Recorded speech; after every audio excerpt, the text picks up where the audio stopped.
Here's something that I see very often, especially because so many of the women and people that I work with are super smart. Someone becomes aware of the loop. They recognize the pattern. They understand that restriction leads to binging. The binging leads to, a feeling of shame, and that shame fuels the dysmorphia. They might even recognize that social media is making it worse. And they think, okay, now that I know this, I can stop it. But awareness alone does not break a loop.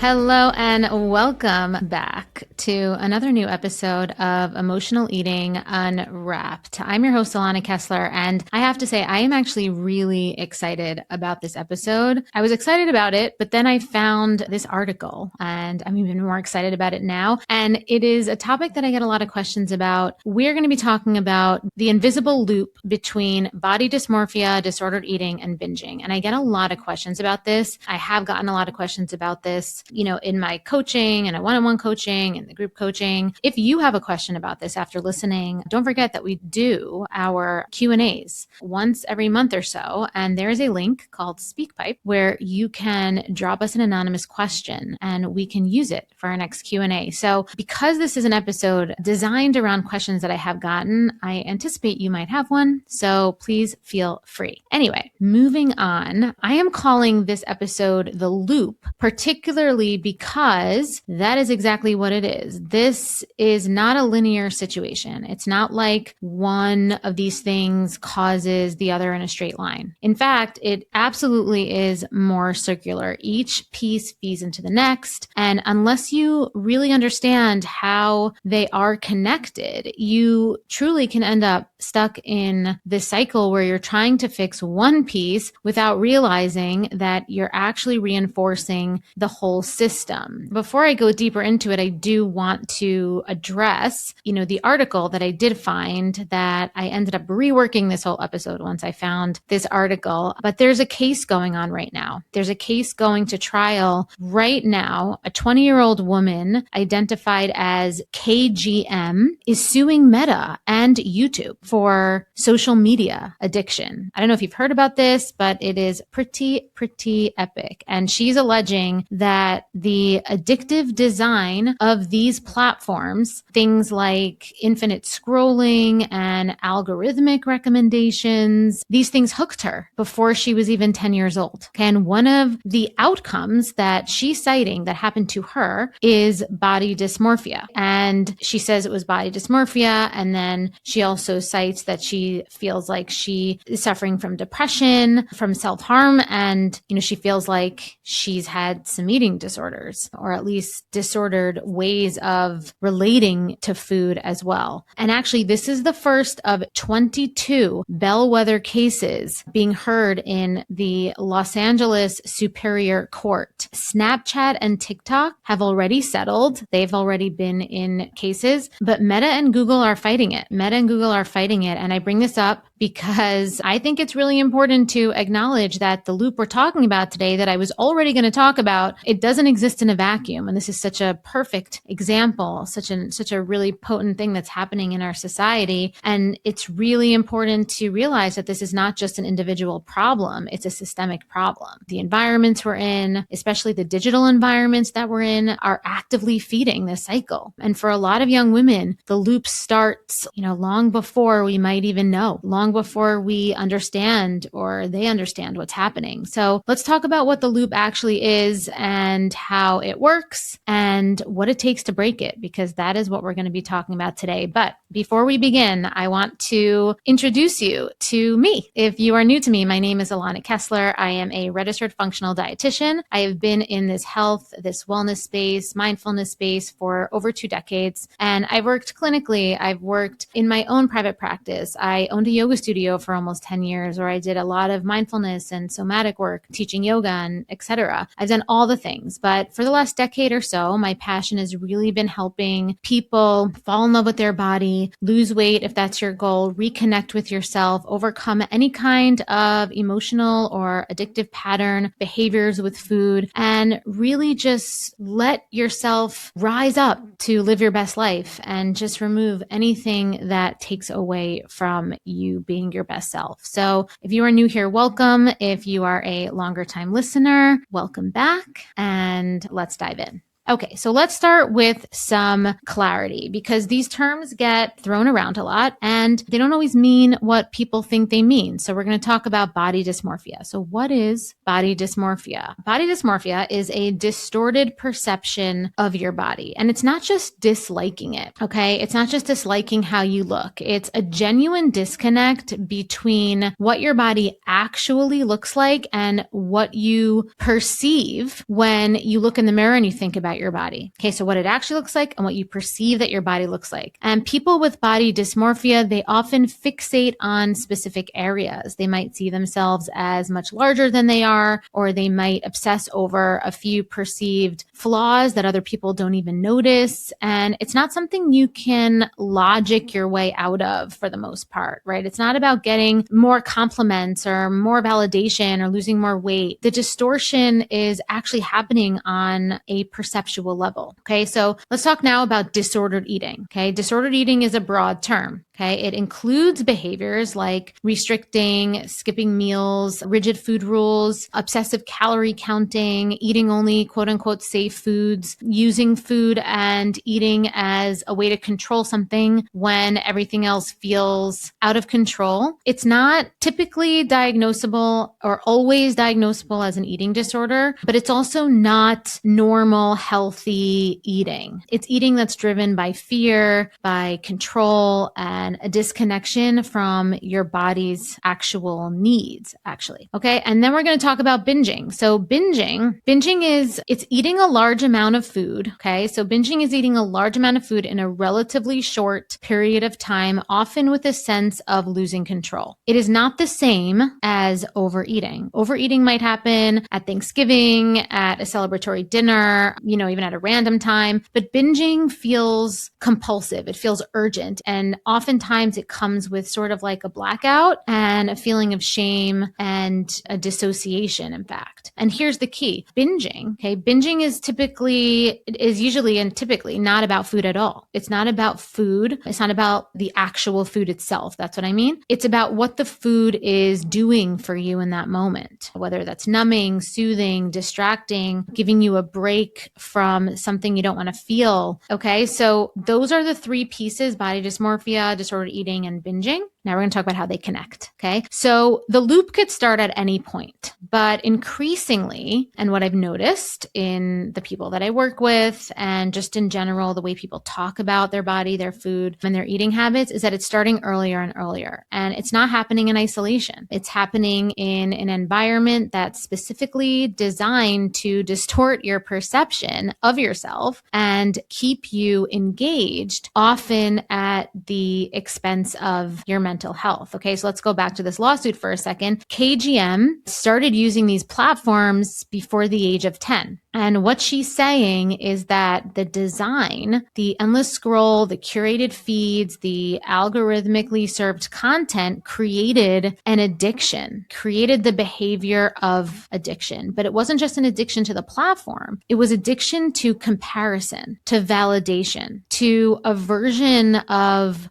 beauty and acceptability that's really narrow, that's filtered and completely unattainable. And when you're exposed to that repeatedly, especially during vulnerable ages, developmentally vulnerable years, it shapes how you see yourself. You start to internalize the message that your body is not acceptable as it is. And you see these edited images, these filtered faces, curated bodies, and your brain starts to see those as the standard. And then when you look at your own body, it doesn't measure up. And of course it doesn't measure up because the standard isn't real. The standard is not real. Your brain is taking this in and your brain doesn't know that that's not real. So it registers this gap as a problem. And once your body becomes the problem, the solution becomes obvious, which is change your body. right? So this gap between your body and what you're seeing, which is an unrealistic standard, makes this comparison gap. And the solution that a lot of us come to is change your body. So you start restricting, you start dieting, you start eating less, cutting out foods, following rules. And at first it might feel good, right? It might feel like control. It might feel like taking your life into your own hands. It might feel like progress, like you're finally,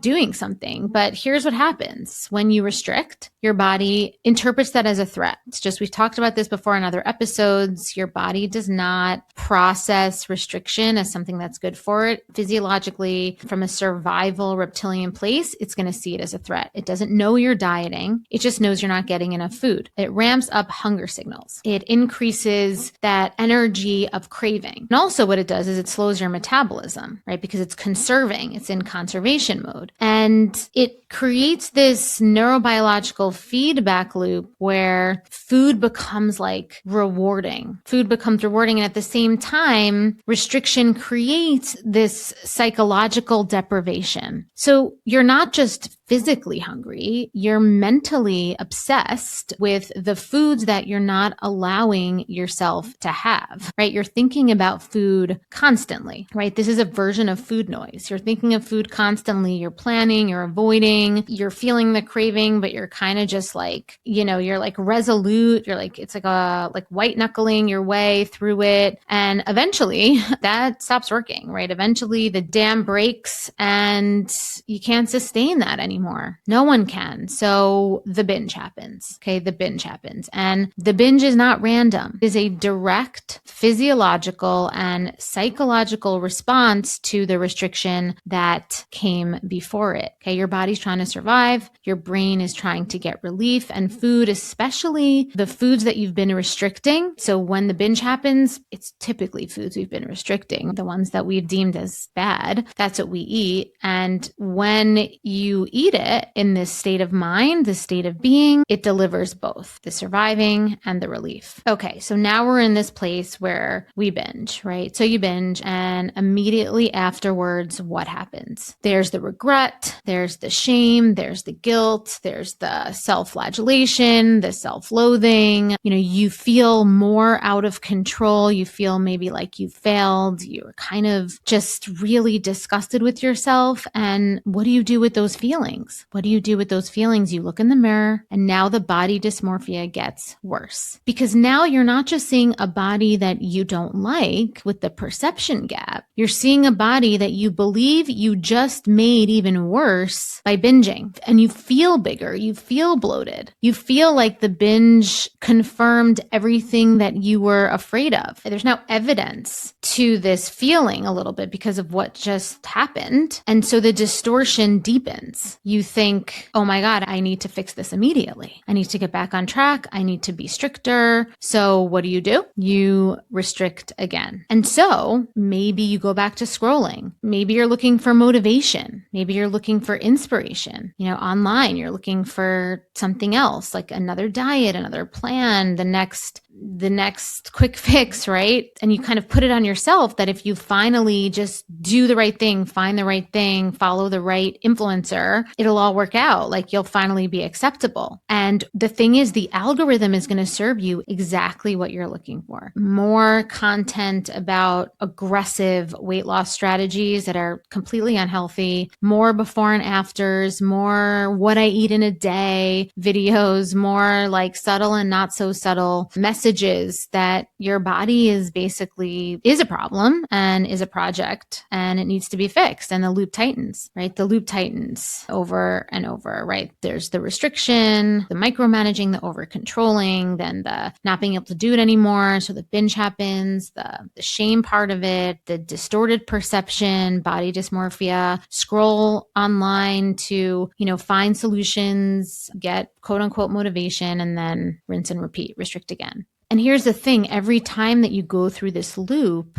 it reinforces itself. It reinforces itself because the restricting makes the binging much more likely. The binging makes the regret and just the self-loathing so much more intense. And the self-loathing and then just the feeling of shame makes the body dysmorphia even more distorted. And the distortion makes the restriction and the, once again, micromanaging even more necessary. And the platform keeps feeding you content that validates the whole thing. It becomes a self-perpetuating system. And unless you interrupt it, it just keeps going. And so one of the reasons that this loop is so insidious is that it's invisible to most people. From the outside, it might just look like you're someone who's trying to be healthy or watching what they eat. But from the inside, you know that it's so much more mentally, emotionally, and physically chaotic. It's so much more chaotic than it seems. And you might be listening to this and you might not even be seeing the full picture. Sometimes the person living in this loop is seeing the full picture because each piece a lot of times feels separate, right? You think I have a problem with my body. That's one thing. I have a problem with binging. That's another thing. I need to eat better. That's the third thing. I spend too much time on social media.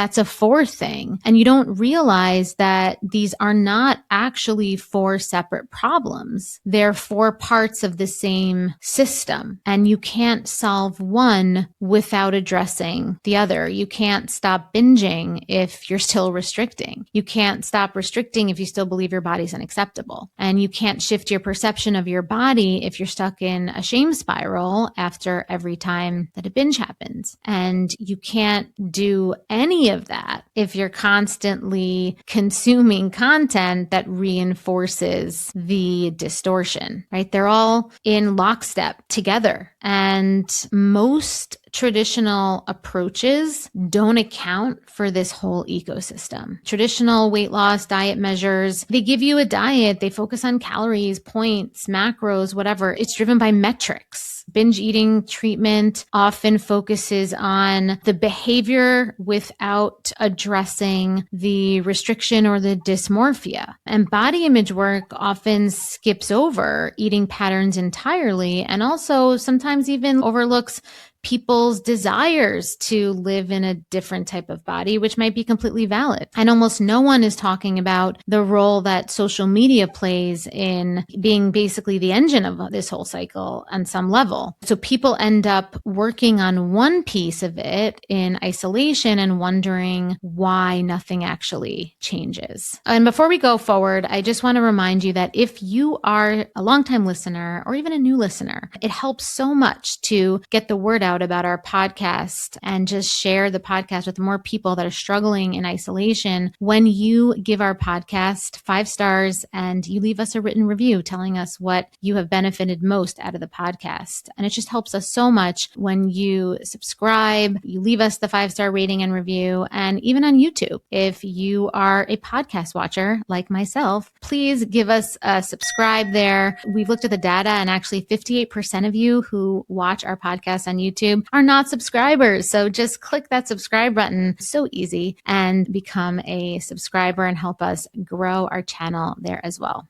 Thank you so much in advance. I want to talk about control for a minute because it is really central to this whole loop. For a lot of people, the disordered eating starts as an attempt to control something. And it's not always food. A lot of times it's life feels uncertain, emotions feel overwhelming, your body feels like it's unpredictable, it's changing, it's uncomfortable, maybe it's unsafe, right? Your body just, you don't feel safe in your body. There's been trauma that has happened, and food becomes the thing that you actually can control because you can control what you eat, when you eat, how much you eat. And at first that could feel really empowering. But there's a paradox with this, because the more that you try to control your eating, oftentimes the more out of control it becomes, especially if it's coming from this motivation. Because when you control, especially with restriction, again, like I said, it creates this pressure, and the pressure eventually wants to release, and then the binge happens, and then you feel completely out of control. After a binge, the opposite thing that you feel is control. And feeling out of control when you deeply, deeply desire control is really, really terrifying. And so what I want you to hear is, when you have a binge, that might be still happening for you. If you have a binge, it's not evidence that you lack control.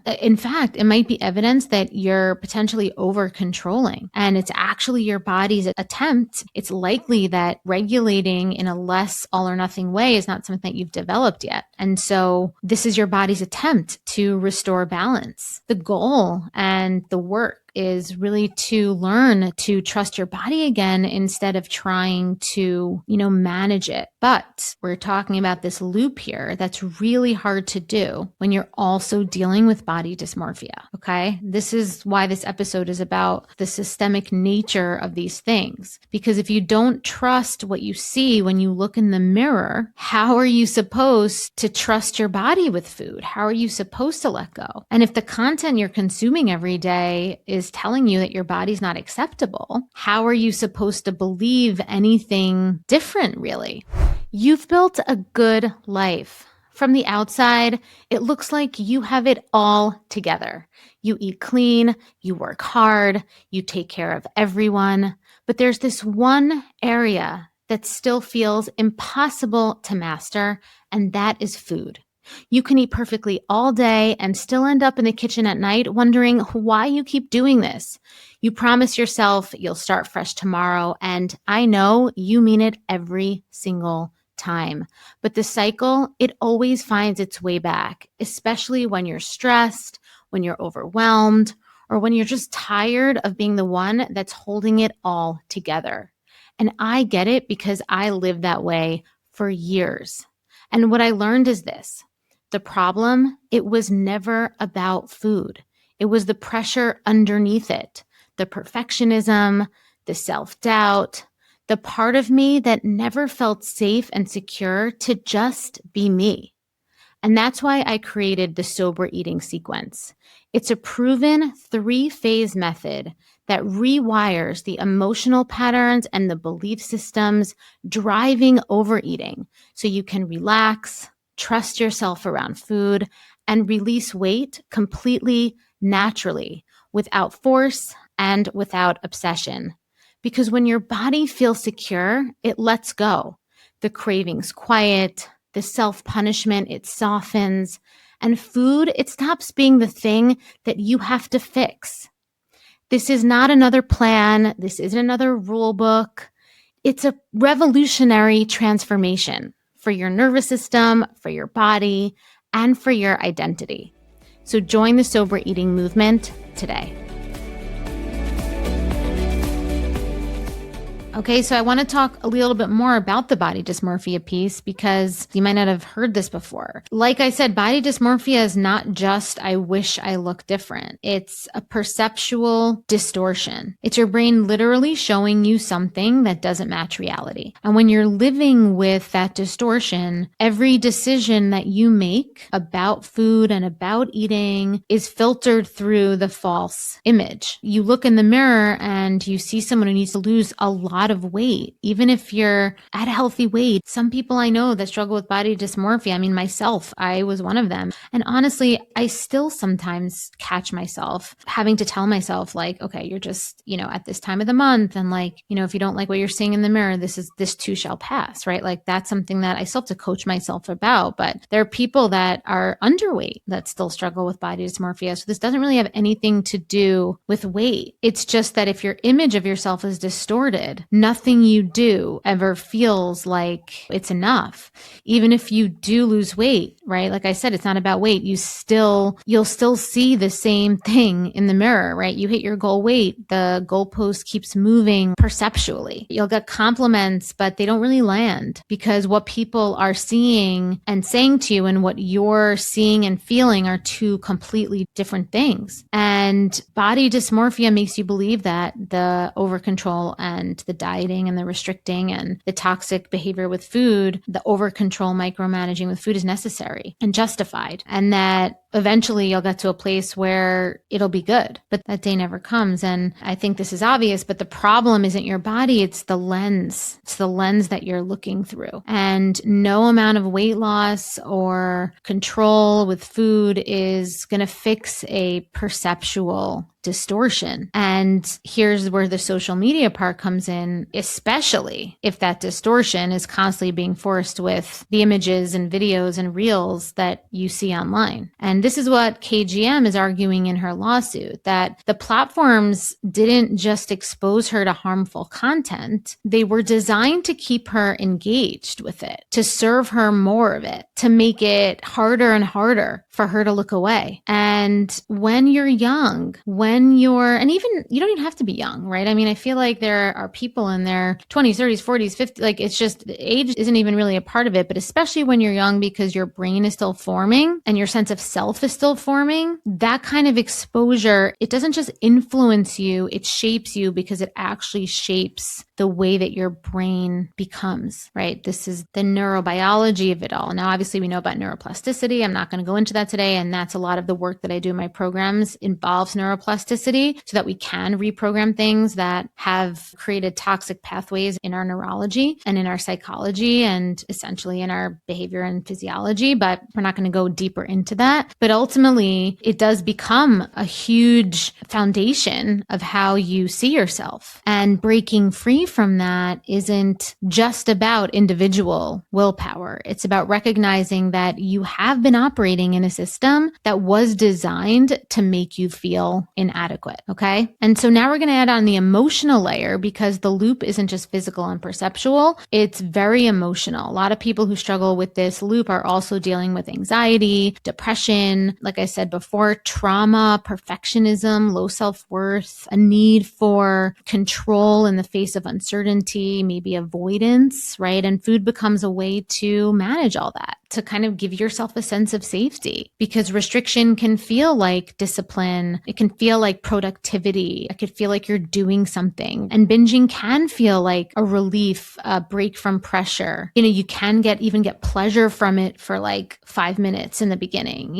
And what happens is like the self-punishment or the shame afterwards, it feels familiar. It confirms the story that you already believe about yourself, that you're not good enough, you can't be trusted, that you're fundamentally flawed, right? This is the belief system, the deep rootedness of it. So the loop isn't just behavioral, it's emotional. And unless you address the emotional drivers, the underlying anxiety, the perfectionism, the self-worth and self-value issues, the loop will keep running. This is one of the major, like the exact step-by-step process to rewire the self-value and the self-worth in the Invisible Weight Detox that I have, the introduction to the sober eating sequence. So definitely go check that out because it really does lay out how you can very easily rewire the emotional piece of this so your behaviors can change and you can really reimagine and just like reprogram the way that you relate to yourself and therefore you relate to your behaviors with food. So the next part I want to talk about is why awareness alone isn't enough. Because here's something that I see very often, especially because so many of the women and people that I work with are super smart. Someone becomes aware of the loop. They recognize the pattern. They understand that restriction leads to binging. The binging leads to a feeling of shame, and that shame fuels the dysmorphia. They might even recognize that social media is making it worse. And they think, okay, now that I know this, I can stop it. But awareness alone does not break the loop because the loop is not cognitive. It's not just a cognitive loop. It's neurological. It's physiological. It's emotional. It's environmental. Your brain has learned this pattern. Your body has adapted to it, and your nervous system has wired itself around it. And the platforms that you're actively on, your social media platforms, are reinforcing it every single day. So even when you know better, you still do the same thing, right? You still restrict because it feels safe. You still binge because the pressure builds, right? You still spiral into shame because that's the path, the well-worn path that you know, and you still scroll because it's habitual, because it's also soothing, and because you don't know what else to do. So breaking the loop requires more than awareness. It requires intervention. It requires intervention on multiple levels. You have to address the restriction. You have to address, the micromanaging of food by learning how to eat in a way that's actually nourishing and responsive. You have to address the binging, not by like cold turkey stopping to binge, but by understanding what it's trying to give you and finding other ways to meet that need. And you have to address the body dysmorphia, not by trying to love your body overnight, right? Not this false body positivity, but by learning to separate perception from reality and building a more compassionate, neutral relationship with what you see, right? More sober relationship with what you see, right? That's what I was saying before, something that I've cultivated with myself. Like, even if I'm getting the messaging and the voices that are telling me these things, I'm sober around it. I don't really react, okay? And you have to address the emotional drivers as well. The anxiety, the perfectionism,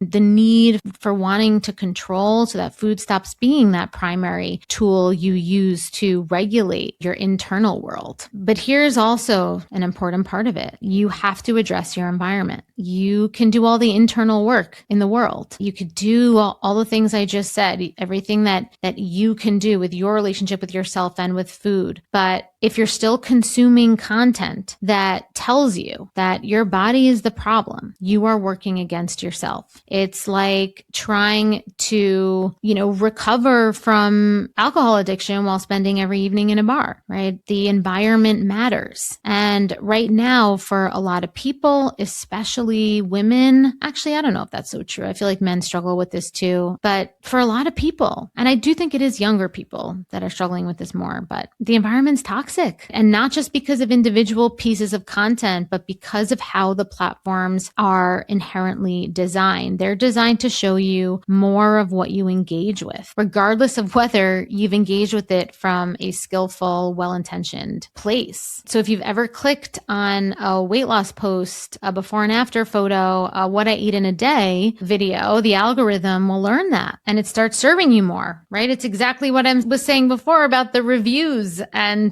this is in the other direction, right? The more you engage, we actually are in control of what we end up putting out in the world and receiving in the world, right? So if you're clicking on this stuff, you're going to get more of this stuff, right? You don't even have to seek it out. It just appears. And every time you see it, it reinforces the message subconsciously that your body isn't good enough, right? You need to change. You need to fix yourself. And that makes breaking the loop harder because you're not just fighting your own thoughts, your own unconscious patterns. You're fighting a system that profits off of your own insecurity. Okay. So I just want to take a minute and just reinforce again why I'm so passionate about it, because, it's easy to look at this or hear this and be like, well, people just need to put their phones away. Like, why are it such a blame game? Like, people just need to put their phones away, but that completely misses the point. These platforms are engineered by some of the smartest minds in the world using behavioral psychology, neuroscience, specifically to make them hard to put down. The infinite scroll thing was not an accident, right? It was designed to eliminate stopping cues. It was designed to override our own internal cues, right? Algorithmic feeds, they weren't an accident. They were designed to show you content that triggers emotional responses because emotion drives engagement. Notifications, likes, comments, all of it's designed to create this dopamine, these dopamine hits that keep you coming back. And especially when you're a child, when you're a kid and, your prefrontal cortex isn't developed yet, when your sense of self is still forming, you don't have the cognitive tools to really resist, just kind of going, right? So this isn't like a weakness. This isn't anything to do with discipline. You're just up against a system that was built to override your ability to disengage with it. And when that system is also serving you content that further distorts your perception of your body, glorifies diet culture and aggressive weight loss methods, that, normalizes disordered eating in this kind of like insidious way, it's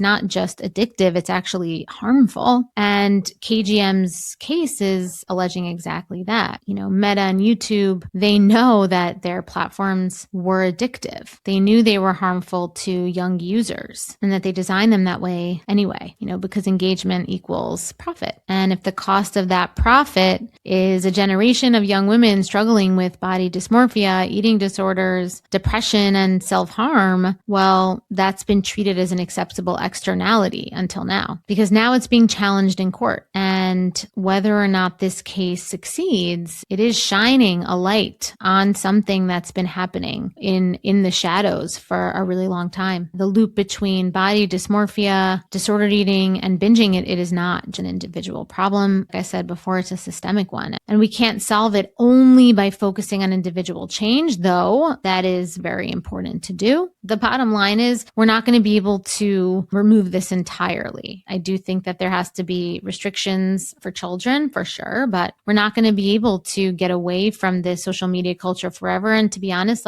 look, I think it has its benefits, right? I wouldn't be able to help as many people as I do without social media, without YouTube, without podcasts and things that the algorithm do share with people. So there is positives to it, but there have to be some regulations. And I do think that social media does have an impact on it. And it is something that we really have to take seriously. So what does it actually look like to interrupt the loop? The first thing is to break the over-controlling of food, break the desire for rules, for following metrics, for this kind of external structure that weight loss plans and diet plans give you. And I know that can sound scary to some people. It could sound counterintuitive, but you really cannot stop binging if you're still restricting, right? It's like you can't have light without dark. You can't have the sun without the moon. You can't stop binging if you're still restricting. So you have to start eating consistently without rules. You have to eat enough without compensation. And you have to build that trust internally, right? Through feedback, through process. You have to give your body permission to trust that food is available, that it's not going to be deprived again tomorrow, so that your metabolism can optimize. And that will definitely feel uncomfortable at first. Okay. You might feel out of control. You might eat more than you think you should. You might feel like you actually are gaining a little bit of weight. That's sometimes part of the process, right? Your body is recalibrating. It's learning that it's safe. It's learning that it's safe. And once it feels safe, it lets go of extra. Okay. That is a fact. It happened to me. That happens to all my clients. And at the same time, you have to start challenging the body dysmorphia, right? And it doesn't mean forcing yourself to love what you see in the mirror. It just means recognizing that what you see might not be accurate. It means getting curious about the distortion instead of believing it carte blanche, instead of taking it as fact. It means seeking external feedback, not for validation, but just to test your reality. And you have to start addressing the emotional piece. You have to start building other tools for regulation, other ways to feel safe, soothed, and in control than your dynamic with eating and with food. So whatever that is for you is something that you have to develop. A lot of people always say to me well, tell me what to do. And I hesitate because everybody has their own thing. You don't want to be following someone else's regulation strategy, right? You want to look within yourself and be like, what do I like, right? And then there's the environmental piece. You have to audit your social media consumption, right? Audit is the key word here. I'm not saying completely hate on it, but audit it, right? What are you following? What are you consuming? How do you feel after you're scrolling? If you feel good after you're scrolling, I'm not one of these people that thinks that, scrolling is a problem. It's just if you can ask yourself the question, how do I feel after I'm scrolling and it's bad? That's the problem. If you're following your accounts that make you feel worse about your body, unfollow them, or say things that make you question your worth, unfollow them. If you're consuming content that glorifies aggressive weight loss methods, restriction, or promotes unrealistic standards, stop. Even if you're like following it and you have this mindset of just like, oh my God, this is so bad. What's weird is like you're saying that consciously, but like subconsciously, something is still registering because you're giving it your attention. So you have to stop. If you're spending hours a day on a platform that triggers comparison and anxiety, you got to set limits with that. Delete apps if you need to, turn off notifications, curate your feed intentionally so that what you see reflects the values that you actually want to live by, not the insecurities that the algorithm is trying to exploit. Okay. This isn't about being perfect. Like I said, it's about being intentional, because you can't heal in the same environment that made you sick or that made you feel bad in the first place. And if your digital environment that counts is constantly reinforcing this loop, then you have to change it. But before we close, I just want to acknowledge something that is really important, that the loop doesn't affect everyone equally, right? Some people can scroll through Instagram, see edited images and, not internalize. Some people can follow a more structured eating style without it turning into disordered eating. Some people can have a complicated relationship with food without it becoming a full-blown cycle, right? A full-blown disordered eating pattern. And so what is the difference? There's a few things. The first one is developmental timing. And this is where we started with KGM, right? If you were exposed to this content during critical developmental windows of your life, puberty, adolescence, early adulthood, it has a bigger impact. Absolutely. Your brain is more plastic. Like I said earlier, your sense of belief is much more malleable. You're much more vulnerable to external messages about who you should be, right? KGM started using these platforms before age 10. That's not a coincidence at all. The younger you are when the one part of the loop starts, the deeper it gets wired. Okay. The second is pre-existing vulnerabilities, right? If you already struggle with anxiety, perfectionism, low self-worth, depression, trauma, something like that, you're more susceptible, because part of the loop offers you something that you're already looking for, which is a sense of control, a distraction from difficult feelings, a way to feel like you're doing something for yourself, that you're doing something right. The third is a social and cultural context. So if you're in an environment where thinness is valued, I've talked about this before on other episodes as well, where thinness is valued, where appearance is tied to worth, to the validation that you get from the people around you, or where you're in an environment where women's bodies are constantly scrutinized, the loop gets reinforced there as well. So it's not just what you see on your phone. It's what you hear from your family, your peers, maybe even your partner, right? Your culture, all of that adds on. And the fourth is access to support. If you have access to education, to people that can help you reality test, to my programs,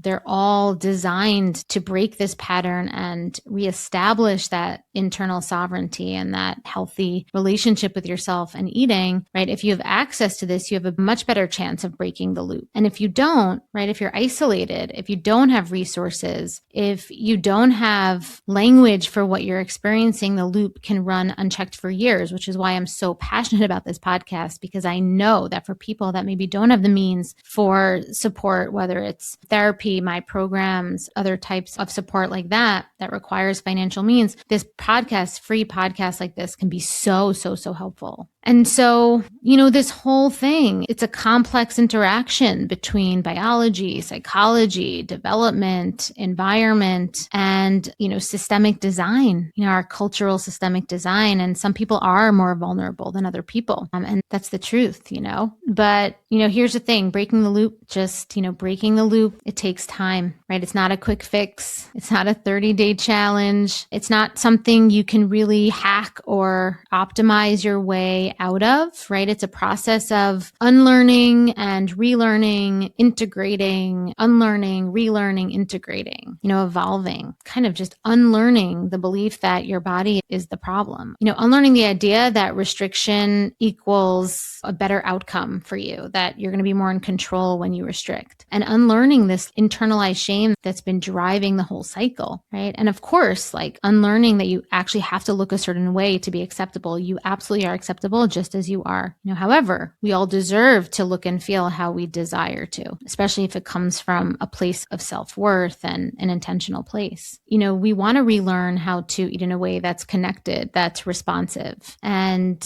we want to relearn how to see our bodies with more, reality, more accuracy, less judgment. And we want to be able to learn how to feel the full breadth of our feelings, have more capacity for feelings without needing food to help us manage them. And we want to learn how to engage with social media that doesn't erode our sense of self. In that process, it's definitely not linear. There's good days, there's hard days when you feel like you're making progress, and days where you absolutely are going to feel like you're back at square one. It doesn't have to be perfect. It just has to be consistent. And over time, the loop will absolutely lose its grip. That's about it. That's all I have for you today. Thank you so much for listening to this one. I hope if you made it through to the entire episode, I hope you enjoyed it. Like I said, if you have any questions, you can leave us a voice note on SpeakPipe. And if you're interested in more from me, I do offer a free weekly newsletter that goes out every Sunday called the Sunday Newsletter. You could sign up for that on the website, www.bewellbyak.com. And until next time, I'm Alana, and thank you for listening to Emotional Eating Unwrapped.